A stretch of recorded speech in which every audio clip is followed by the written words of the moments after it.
Let's do this TryHackMe challenge neighbor. It's a cybersecurity challenge, and in this challenge they have a new service called Authentication Anywhere, and we need to find the other user's secrets.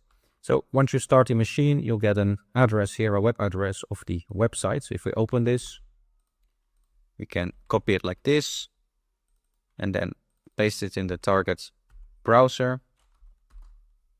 And you'll see it opens the website. Now we can log in here. They say, don't you have an account? You can use the guest account. So what we can do is view the page source.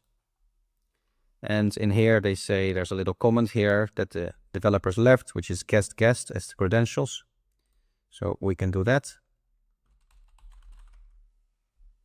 So let's make this thing full screen. So we can use guest as the username passwords. Let's see if we can get the thing to respond.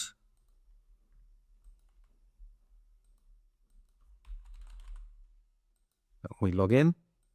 You'll see we are now in the guest part of the website. Now, one thing you'll notice here is that in the web URL, you see here in this URL, there's a parameter, $user equals, and then it has the username. What you can do is change this, try to change this username. This vulnerability is called IDOR, or indirect direct object reference, or something like that, IDOR, which simply means you can change the parameters in the URL, and then you can access data that you're not supposed to access. So here we found the flag for this challenge. We can copy it like this, then we paste it in, and that's it for this easy cybersecurity challenge.